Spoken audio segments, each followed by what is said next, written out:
Assalamualaikum warahmatullahi wabarakatuh. Salam Om Swastiastu, Namo Buddhaya, salam kebajikan.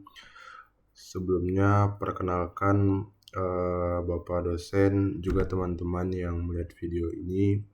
Nama saya Muhammad Fahri Alfarisi, saya dari angkatan 2021,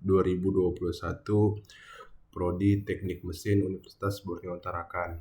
Dalam kesempatan ini saya ingin sedikit menjelaskan mengenai mata kuliah sistem kendali. Nah, pertanyaannya apa sih itu sistem kendali?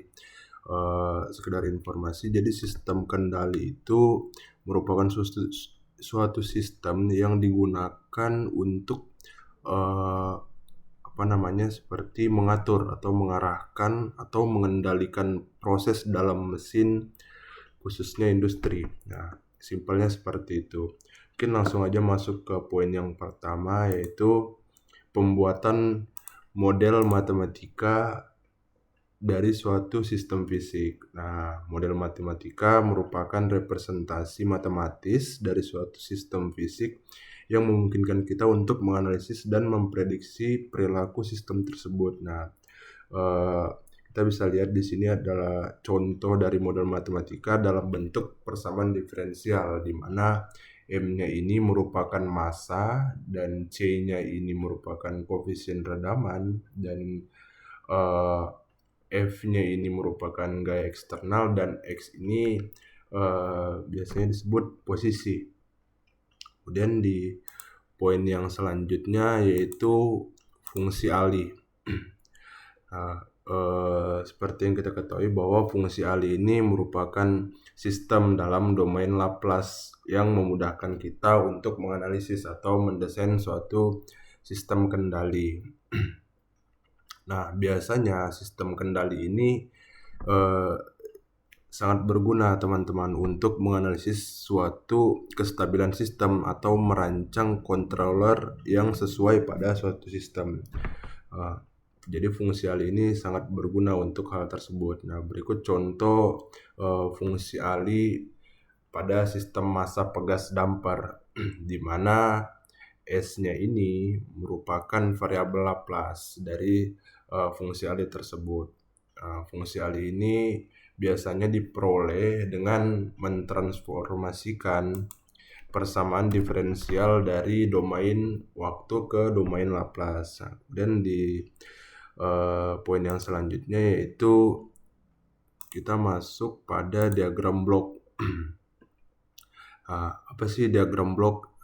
Diagram blok itu sederhananya seperti ini teman-teman. Seperti bentuk atau grafis dari suatu sistem kendali yang menunjukkan atau menjelaskan hubungan antara komponen dengan komponen yang lainnya pada sistem tersebut. Jadi sebenarnya ada banyak macam bentuk dari diagram blok, cuman di sini hanya menjelaskan dua yang biasanya digunakan, yaitu diagram blok sistem kendali terbuka atau open loop, dan yang kedua itu diagram blok sistem kendali tertutup atau closed loop.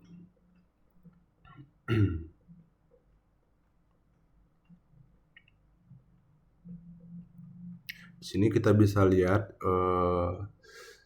berikut contoh dari diagram blok sistem kendali terbuka, teman-teman. Nah, jadi pada contoh tersebut kita bisa lihat bahwa sistem kendali terbuka ini dia bekerja tanpa membandingkan output dengan input. Jika terjadi gangguan, sistem ini tidak dapat mengoreksi kesalahan. Di situ minusnya, teman-teman. Jadi dia tanpa sensor. Ini contoh sistem kendali terbuka open loop tanpa sensor. Nah, kemudian yang ini contoh diagram blok sistem kendali tertutup. Kita bisa lihat dari contoh tersebut di sini jelas ya bahwa output yang diukur oleh sistem itu dibandingkan dengan set point, yang dimana selisihnya itu digunakan controller untuk memperbaiki kinerja dari sistem kendali tertutup. Jadi kurang lebih seperti itu. Kemudian lanjut di poin yang selanjutnya, yaitu simulasi sistem tanpa dan dengan kontrol. Simulasi sistem tanpa dan dengan kontrol.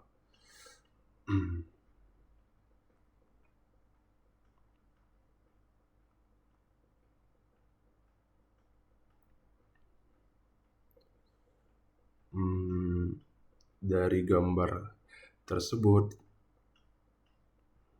kita bisa lihat bahwa sistem tanpa kontrol ini dia tidak mampu menyesuaikan terhadap gangguan, teman-teman. Dia nggak mampu menyesuaikan terhadap gangguan.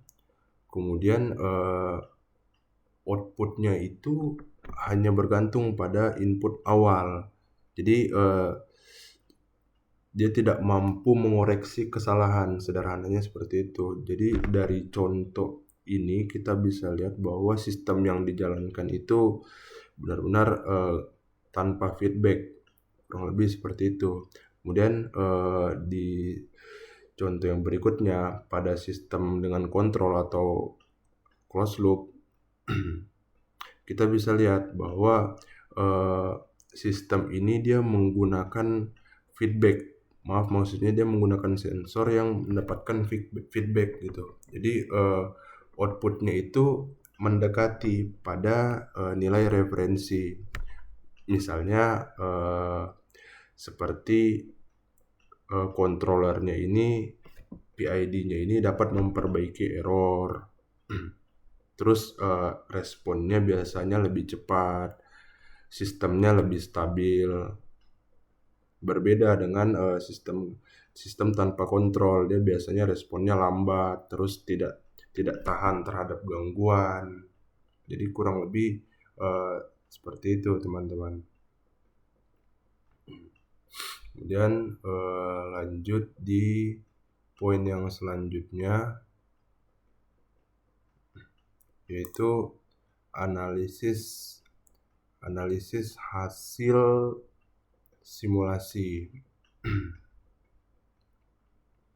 Jadi sebenarnya tujuan simulasi itu apa sih? Nah, sebenarnya ada banyak. Yang pertama itu kita dapat mengetahui perilaku dari sistem dinamis. Kemudian dari hasil analisis simulasi tersebut kita dapat membandingkan biasanya apa sih perbedaan antara sistem tanpa kontrol dan dengan kontrol, ya seperti yang saya jelaskan tadi, minus dan plusnya.